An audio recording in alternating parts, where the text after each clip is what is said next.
السلام علیکم ورحمۃ اللہ وبرکاتہ۔ نحمدہ ونصلی ونسلم علی رسولہ الکریم وعلی آلہ واصحابہ اجمعین، اما بعد فاعوذ باللہ من الشیطان الرجیم، بسم اللہ الرحمن الرحیم۔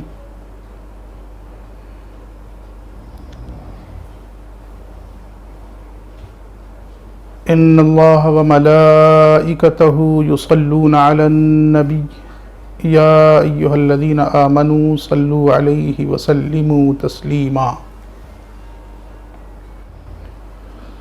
اللہم صل علی سیدنا ومولانا محمد کما تحب وترضى بأن تصلی علیہ صلاة وسلاما علیک یا رسول اللہ یا حبیب اللہ یا نبی اللہ۔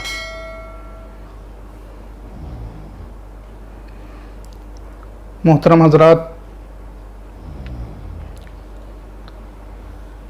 کل آپ نے سماعت کیا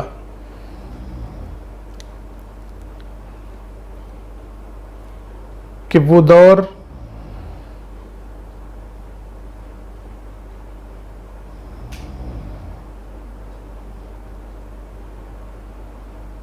جس میں احترام و تعظیم کے پھول کھلتے تھے،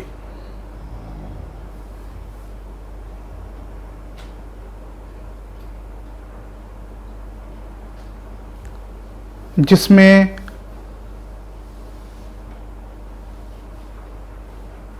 محبت رسول اور ادب آل رسول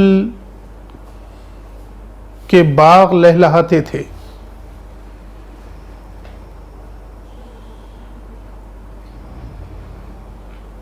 جہاں صحابہ کرام رضی اللہ تعالی عنہم اجمعین اور اہل بیت اطہار کے درمیان پاکیزہ محبتوں کے رشتے تھے۔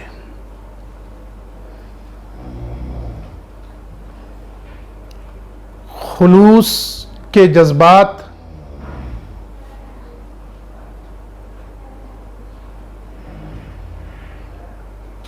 اور ادب کے حالات تھے۔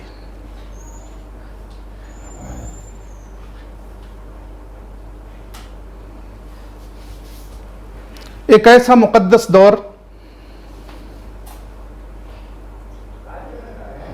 جہاں صحابہ کی تعظیم بھی ہوتی تھی، صحابہ کا احترام بھی ہوتا تھا، اور اہل بیت اطہار کو ان کا اپنا مقام عطا کیا جاتا تھا۔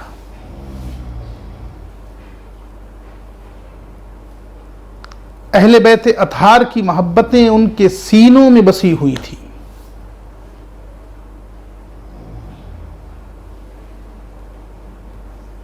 آخر کس طرح وہ مبارک دور ایک تبدیلی کی دہلیز تک پہنچ جاتا ہے، جہاں سے حالات بدلنا شروع ہو جاتے ہیں۔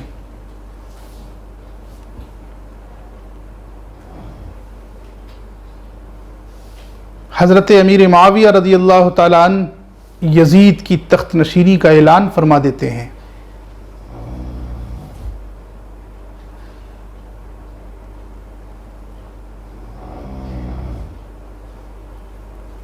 ادھر حضرت امام حسین علیہ السلام کے لیے یہ وقت انتہائی نازک ہوتا ہے،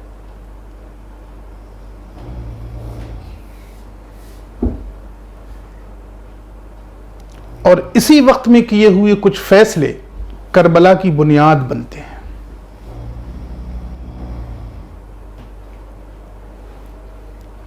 چنانچہ حضرت امیر معاویہ رضی اللہ تعالی عنہ کے دور میں ہی حضرت امام حسین علیہ السلام یزید کی بیعت سے انکار فرما دیتے ہیں، اور یزید کو اس بادشاہت کا مستحق ماننے کے لیے تیار ہی نہیں ہوتے ہیں جو بادشاہت اسلامی بادشاہت ہے۔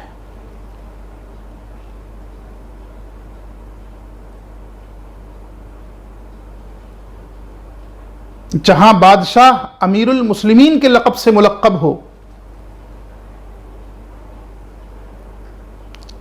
جس بادشاہت کا مقصد اسلام کو پروان چڑھانا ہو،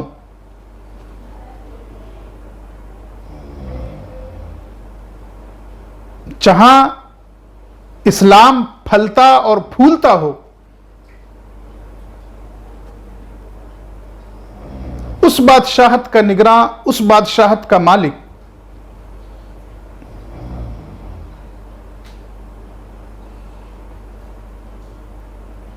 یزید جیسا فاسق و فاجر بن جائے، یہ ماننے کے لیے حضرت امام حسین تیار ہی نہیں ہوتے ہیں۔ یہی وجہ ہے کہ حالات وہاں تک پہنچتے ہیں جن کا ذکر انشاءاللہ آنے والی تاریخوں میں ہوگا۔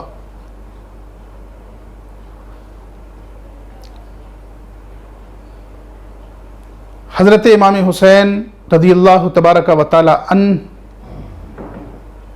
کی حیات مبارکہ کی کچھ جھلکیاں آج آپ سمجھ لیں، تاکہ یہ سمجھنے میں آسانی ہو کہ امام حسین رضی اللہ تعالی عنہ نے جو فیصلہ فرمایا، اس فیصلے کے پیچھے جو جرأت تھی، جو شجاعت تھی، جو بے باکی تھی، جو اپنے نانا کے دین کو بچانے کا جذبہ تھا، وہ کہاں سے آیا تھا؟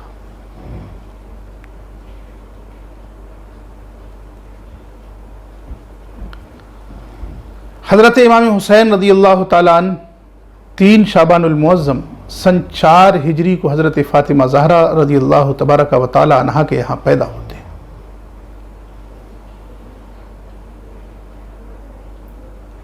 جیسا کہ آپ سماعت فرما چکے،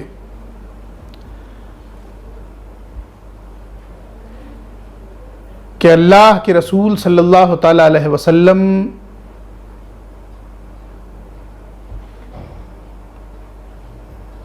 اپنے اس پیارے لخت جگر کو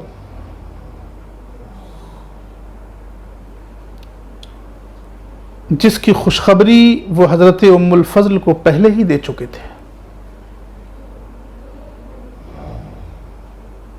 جس کا انتظار تمام اہل خانہ کو تھا، اس لخت جگر کو جب آپ کی گود میں دیا جاتا ہے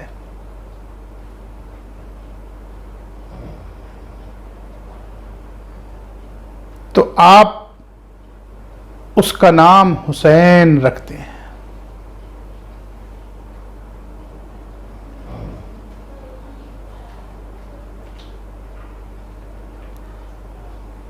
اور حضرت امام حسین رضی اللہ تعالی عنہ کا عقیقہ بھی 7ویں دن اللہ کے رسول صلی اللہ تعالی علیہ وسلم 2 مینڈھوں سے فرماتے ہیں۔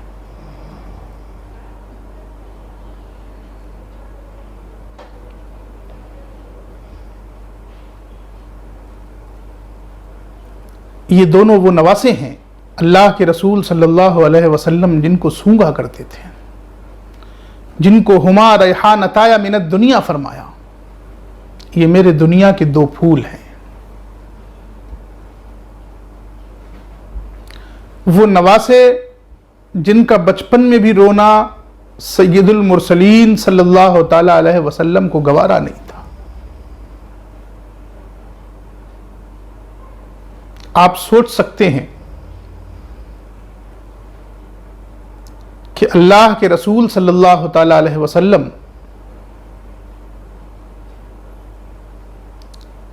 ربیع الاول سن 11 ہجری میں دنیا سے پردہ فرما گئے۔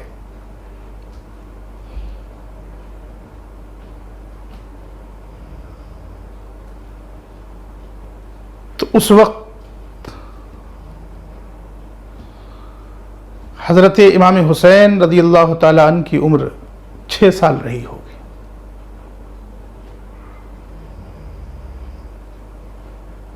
یہ دونوں شہزادے اللہ کے رسول صلی اللہ تعالی علیہ وسلم کو اتنے محبوب تھے، آپ نے بارہا سنا ہوگا مقررین سے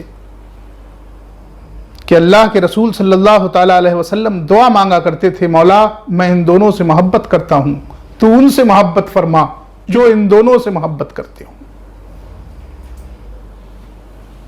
حضرت امام حسن رضی اللہ تعالیٰ عنہ کے لیے ایک مرتبہ دعا مانگی، اے اللہ میں اس سے محبت کرتا ہوں،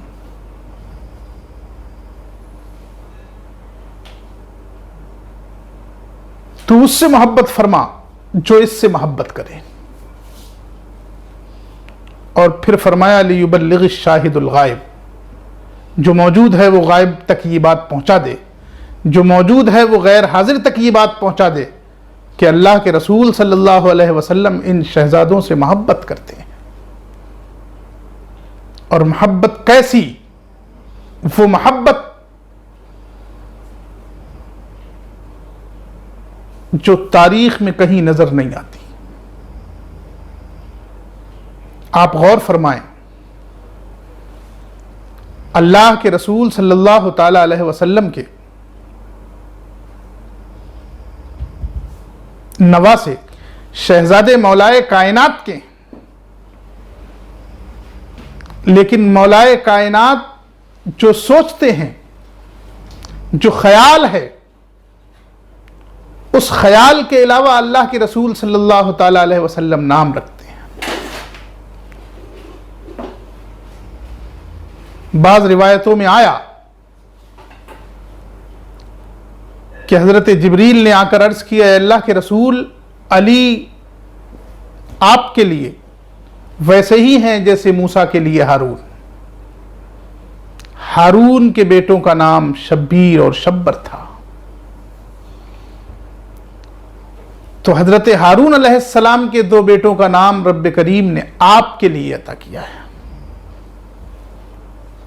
عربی زبان میں اس مفہوم کو بتانے والے کلمات حسن اور حسین ہیں۔ اللہ کے رسول صلی اللہ تعالی علیہ وسلم نے حسین نام رکھا۔ یہ زمینی نام نہیں، یہ نام آسمانی نام ہے۔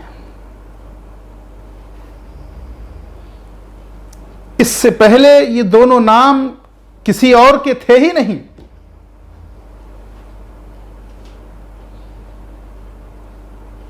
سب سے پہلے نبی کریم صلی اللہ علیہ وسلم نے حسن کا نام حسن اور حسین کا نام حسین تجویز فرمایا۔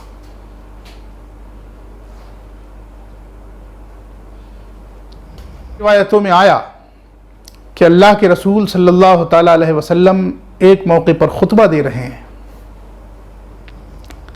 آپ کے لخت جگر جوڑوں میں ملبوس تشریف لاتے ہیں،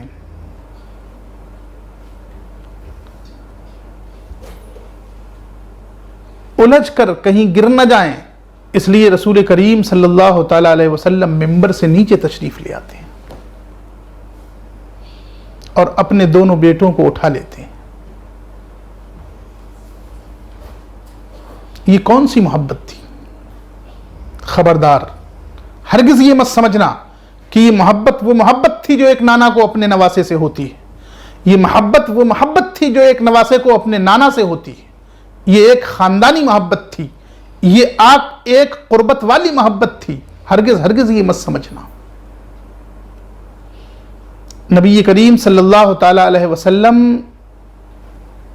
کی شہزادیاں اور بھی تھیں، لیکن حضرت فاطمہ زہرا رضی اللہ تعالی عنہ کا جو مقام ہے وہ دوسری شہزادیوں سے الگ ہے۔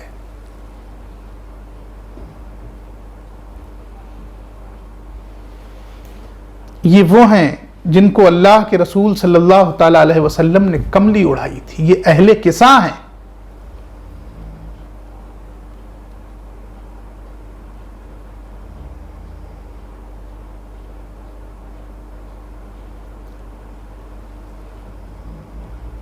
مختصر یہ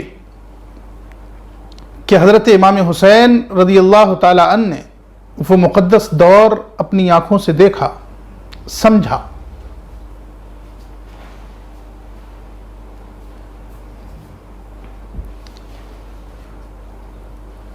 حضرت امام حسین رضی اللہ تعالی عنہ ایک موقع پر مسجد میں حاضر ہوتے ہیں۔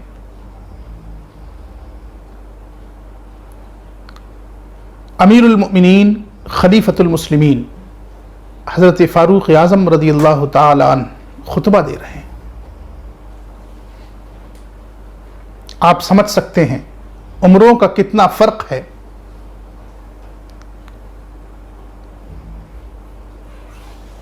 لیکن امام حسین مسجد میں داخل ہوتے ہی ان کے دل میں خیال آتا ہے، اور جو دل میں خیال آتا ہے وہ زبان سے ادا کر دیتے ہیں. فاروق اعظم سے کہتے ہیں انزل عن منبر ابی، عمر میرے ابا کے منبر سے اتر جاؤ، اپنے ابو کے منبر کی طرف چلے جاؤ، اپنے ابو کے منبر کی طرف جاؤ.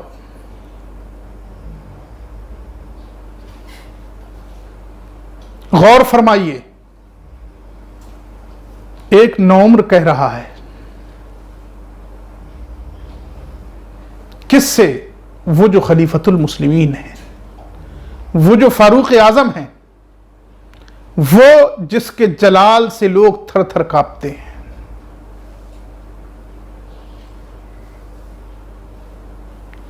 وہ جس کی شدت بہت مشہور ہے.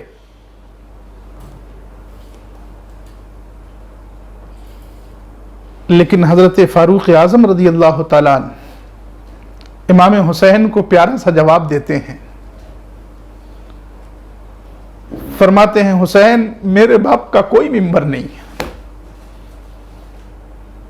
قربان جائیے ان محبتوں پر، قربان جائیے ان عقیدتوں پر.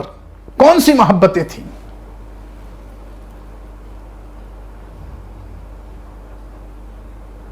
اور پھر فرماتے ہیں حضرت امام حسین سے، حسین ہمارے سروں پر تو یہ بال بھی اللہ کے اگائے ہوئے ہیں اور اللہ کے بعد آپ کی دین ہے. ہمارے سروں پر تو یہ بال بھی آپ کی بدولت ہیں، ہمارے سروں پر تو یہ بال بھی آپ کے نانا کی بدولت ہیں. حضرت فاروق اعظم بتانا چاہ رہے ہیں کہ آج ہماری جو عزت ہے، آج ہماری جو سیادت ہے، آج ہمیں جو سرداری حاصل ہے، آج ہمیں جو احترام حاصل ہے، یہ کسی اور کی بدولت نہیں بلکہ حسین تمہاری بدولت ہے، تمہارے نانا کی بدولت ہے، تمہارے بابا کی بدولت ہے. اللہ تبارک و تعالیٰ دینے والا ہے، لیکن تمہاری بدولت سب کچھ ملا ہے. آپ غور فرمائیے، یہ حدیث صحیح حدیث ہے.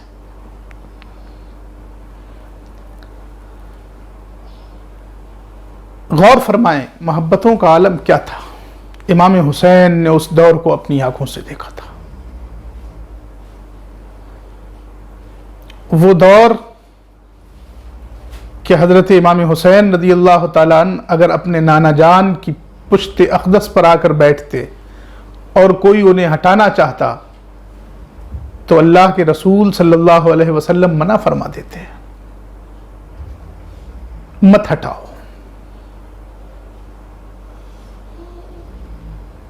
اس دور کو اپنی آنکھوں سے دیکھا حضرت امام حسین علیہ السلام نے. ایک اور واقعہ دیکھیے، حضرت فاروق اعظم کی خلافت کا زمانہ ہے.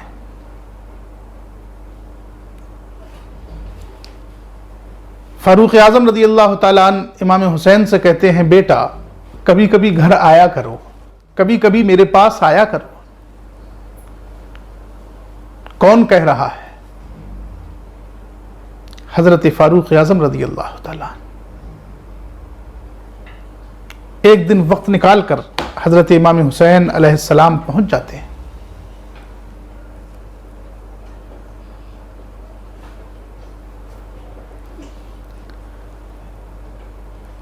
وہاں کے حالات ملاحظہ کرتے ہیں کہ حضرت فاروق اعظم حضرت امیر معاویہ رضی اللہ تعالی عنہما دونوں آپس میں ایک دوسرے کے ساتھ گفتگو میں محو ہیں، کوئی گفتگو کر رہے ہیں. اور حضرت عبداللہ ابن عمر رضی اللہ تعالی عنہ دروازے پر بیٹھے ہوئے ہیں.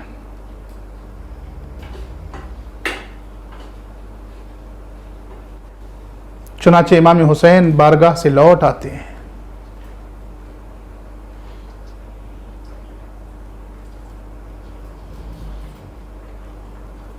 کچھ دن کے بعد پھر حضرت فاروق اعظم سے ملاقات ہوتی ہے. فاروق اعظم کہتے ہیں شہزادے آیا کرو، آتے نہیں.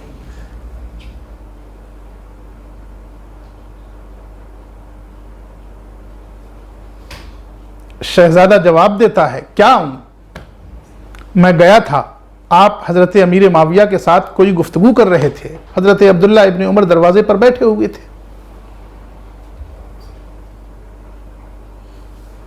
فاروق اعظم کہتے ہیں انت احق بالاذن من عبداللہ ابن عمر. حسین تم عبداللہ ابن عمر سے کہیں زیادہ اجازت کے حقدار ہو. سوچئے حضرت عبداللہ ابن عمر حضرت فاروق اعظم کے بیٹے ہیں. ایک باپ کہہ رہا ہے کہ تم میرے گھر میں میرے بیٹے سے کہیں زیادہ آنے کے حقدار ہو. وہ حکم تمہارے لیے نہیں تھا، وہ حکم تو دوسروں کے لیے تھا. تم گھر کے اندر داخل ہو گئے ہوتے. یہ تھے وہ حضرت امام حسین رضی اللہ تعالیٰ عنہ جنہوں نے بچپن میں یہ نظارے دیکھے تھے. عبادتوں کا عالم یہ تھا کہ حضرت امام حسین نے اپنی مقدس زندگی میں 25 مرتبہ خانہ کعبہ کا حج پیدل چل کر کیا.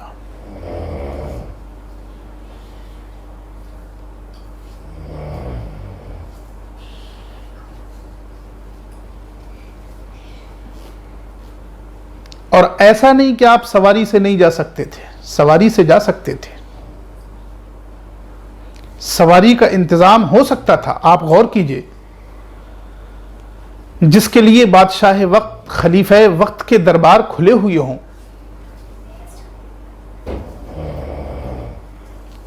جس کو خلفائے راشدین وظیفہ دیتے ہوں، جس کی مقبولیت، جس کی محبوبیت ہر بڑے صحابی اور ہر خلیفہ کے یہاں ہوں،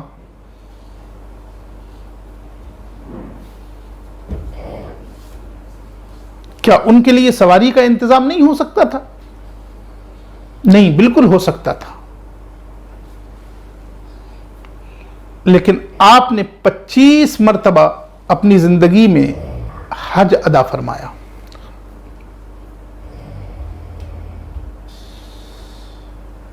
اور پیدل چل کر، میں اپنے رب کے گھر تک پیدل چل کر جاؤں. چنانچہ کتابوں میں آیا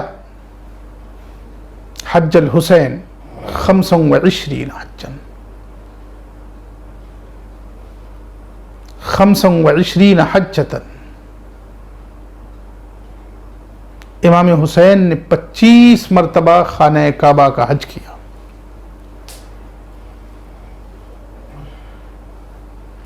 یہ تھی امام حسین کی مختصر سی زندگی. وہ پہلو جو عام طور سے مقررین نہیں پیش کرتے،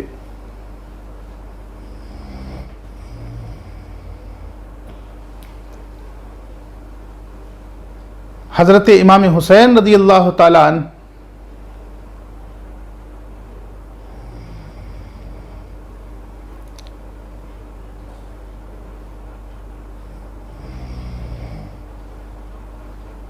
چاروں خلفاء کے دور میں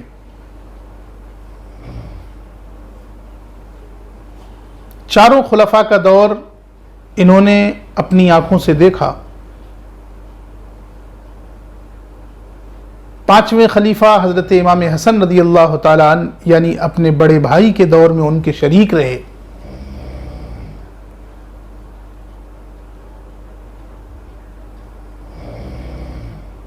اس لیے حکومت کے معاملات کو اچھی طرح سمجھتے تھے.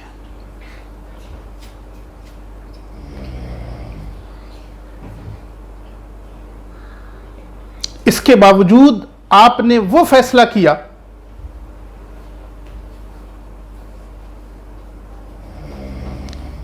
حالات کی وجہ سے دوسرے صحابہ وہ فیصلہ نہیں کر سکے، اور آپ نے یہ فیصلہ کیا کہ مجھے یزید کی بیعت نہیں کرنی.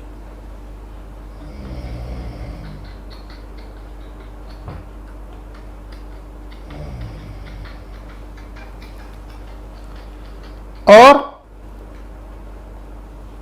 یہ فیصلہ کیوں نہ کیا جاتا؟ حضرت امام حسین رضی اللہ تعالی عنہ کو بچپن سے معلوم تھا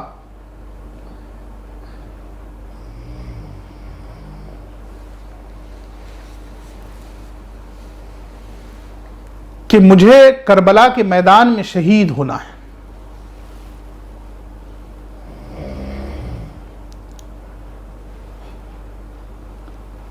اللہ کے رسول صلی اللہ تعالی علیہ وسلم نے جو خبر دی تھی وہ خبر صحابہ کے ساتھ ساتھ اہل بیت اطہار کو بھی معلوم تھی کہ حسین کو کربلا کے میدان میں شہید ہونا ہے۔ اس لیے امام حسین یہ سمجھ رہے تھے کہ وہ وقت آ گیا ہے جس کی پیشین گوئی اللہ کے رسول صلی اللہ تعالی علیہ وسلم نے فرمائی تھی۔ اس لیے آپ نے اس نازک وقت میں بھی یہ فیصلہ فرمایا کہ مجھے یزید کی بیعت نہیں کرنی۔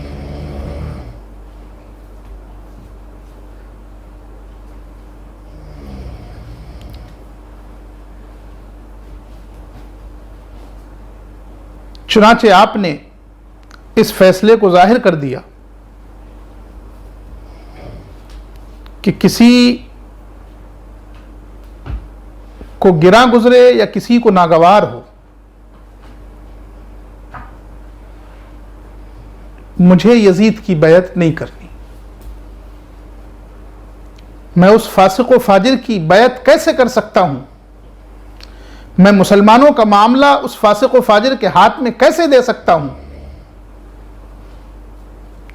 جو خود شریعت کا لحاظ نہ رکھتا ہو، جو خود شریعت کی پاسداری نہ کرتا ہو۔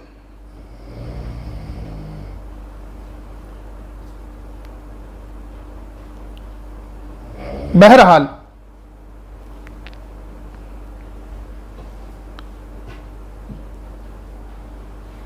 حضرت امام حسین رضی اللہ تبارک و تعالی عنہ نے یہ فیصلہ سنا دیا کہ میں یزید کے ہاتھ پر بیعت کرنے والا نہیں ہوں۔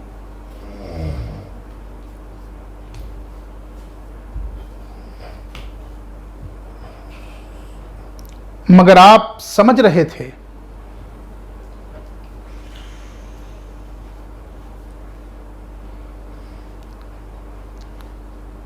کہ شاہی خزانوں کا نشہ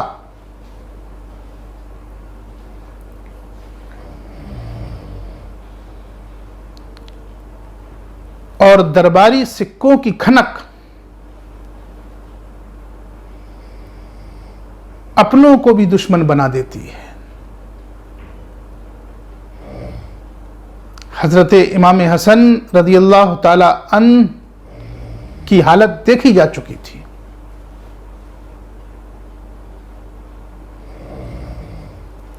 حضرت امام حسین نے اپنی آنکھوں سے دیکھا تھا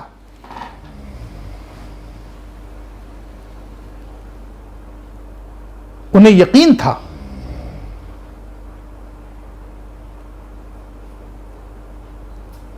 کہ دولت انسانوں کے دلوں سے محبت نکال کر بغض و عداوت ڈال دیتی ہے۔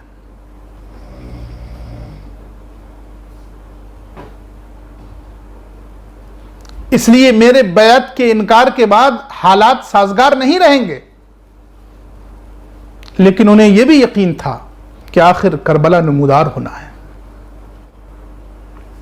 وہ کربلا جس کی مٹی اللہ کے رسول صلی اللہ تعالی علیہ وسلم نے حضرت ام سلمہ کو عطا فرمائی تھی۔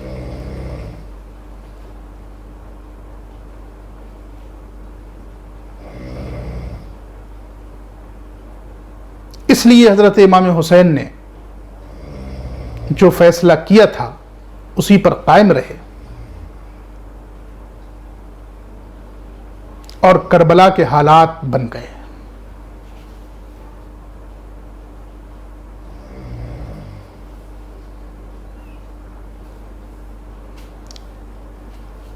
حضرت امام حسین رضی اللہ تعالی عنہ نے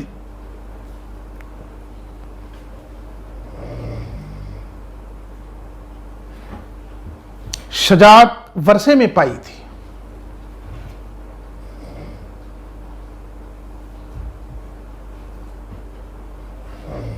دنیا کی بے ثباتی ان کے یقین پر غالب تھی.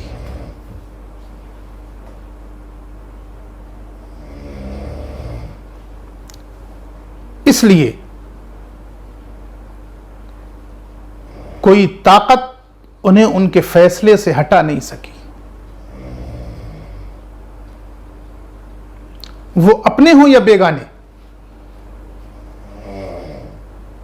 انہیں اپنے فیصلے پر عمل کرنے سے کوئی نہیں روک سکا.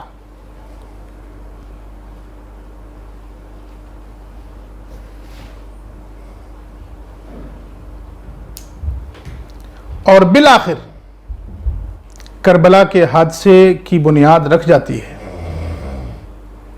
آپ غور کیجئے، کسے معلوم تھا کہ اپنے جس لخت جگر کی محبتوں کا درس دے کر رسول کریم صلی اللہ تعالی علیہ وسلم دنیا سے تشریف لے گئے، جن کی محبتوں کا حکم دیا، جن کی محبتوں کے لیے اپنے رب سے دعائیں کی کہ اے مولا ان سے بھی محبت فرما جو ان سے محبت کرتے ہیں، وہ جن کا مقام، جن کا مرتبہ اللہ کے رسول صلی اللہ تعالی علیہ وسلم نے اپنی زندگی میں ظاہر فرما دیا، اور صحابہ کرام نے اس مقام و مرتبے کو ایسا سمجھا جیسا آپ کے سامنے پیش کیے ہوئے دو واقعوں سے آپ اندازہ لگا سکتے ہیں کہ ان مقدس صحابہ کی جماعت نے ان نواسوں کو کیا سمجھا تھا.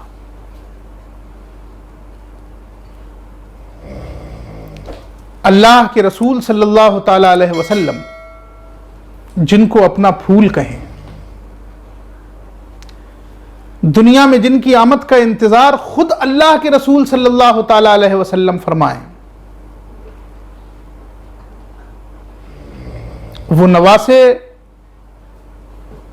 جن کو اللہ کے رسول صلی اللہ تعالی علیہ وسلم اپنے کاندھوں پر اٹھا لیں. اگر کوئی نعم المرکب کہے تو اللہ کے رسول نعم الراکب فرمائیں. دیکھنے والے تم نے سواری کو دیکھا، سوار کو نہیں دیکھا. صرف سواری ہی اچھی نہیں ہے بلکہ سوار بھی اچھا ہے.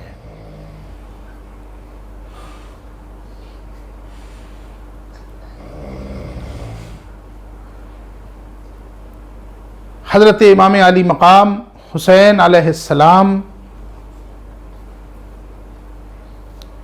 اس دور کو اپنی آنکھوں سے دیکھ چکے تھے، لیکن آپ کو معلوم تھا کہ وہ دور بدل چکا ہے.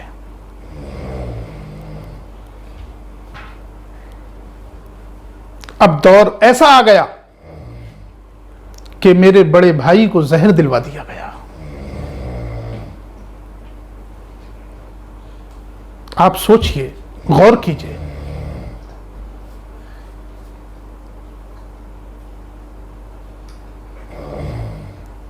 چالیس سال کے اندر حالات اتنے تبدیل ہو گئے.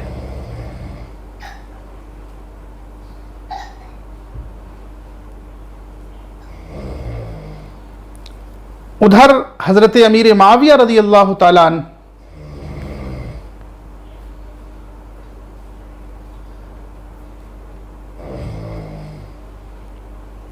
جو سن 41 ہجری میں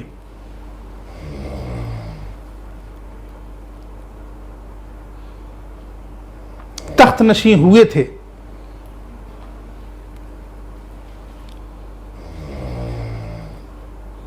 مورخین نے لکھا کہ وہ دن سن 41 ہجری کا ربیع الاول کا 5واں دن تھا.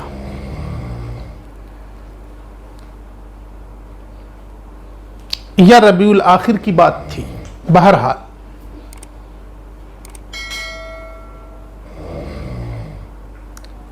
سن 41 ہجری کے بعد سن 60 ہجری تک حضرت امیر معاویہ رضی اللہ تعالیٰ عنہ تخت نشین رہتے ہیں.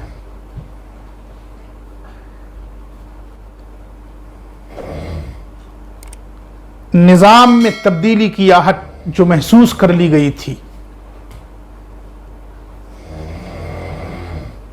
یزید کے ہاتھ میں آتے ہی وہ بالکل تبدیل ہو جاتا ہے۔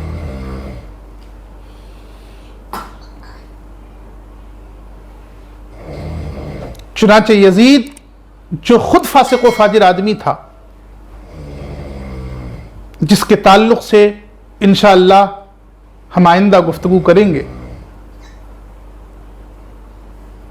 وہ ان عظیم و جلیل القدر صحابہ کرام سے بیعت کے در پہ ہو جاتا ہے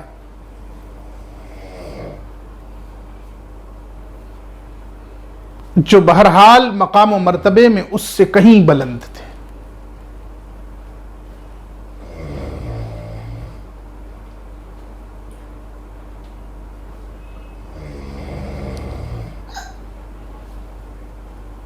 حضرت امام حسین رضی اللہ تعالیٰ عنہ کو یقین ہے، وہ سمجھ رہے ہیں کہ سن 60 ہجری میں بننے والا یہ بادشاہ اپنا روب سب پر بٹھا سکتا ہے، لیکن میرے اندر جو ہاشمی خون ہے وہ اس روب کو برداشت نہیں کر سکتا۔ وہ دین جو میرے نانا جان نے لوگوں کے پتھر کھا کر، زخمی ہو کر لوگوں میں پھیلایا ہے، اس دین کو آسانی سے ضائع نہیں ہونے دیا جائے گا۔ اس دین کی حفاظت کرنا ہر حال میں ہمارا فریضہ ہے، ہم اس دین کی حفاظت کریں گے۔ چنانچہ امام حسین رضی اللہ تعالیٰ عنہ اس فیصلے کو ظاہر فرمانے کے بعد یزید کی مخالفت پر آمادہ ہو جاتے ہیں کہ اب لوگوں کو یہ بتانا ہوگا کہ یزید اس لائق نہیں ہے کہ وہ تخت نشین ہوں، یزید اس لائق نہیں ہے کہ وہ بادشاہت کی کرسی پر بیٹھے، اس لیے کہ مسلمانوں کے معاملات اس کے ہاتھ میں نہیں دیے جا سکتے جو خود اسلام کے احکام پر عمل نہ کرتا ہو۔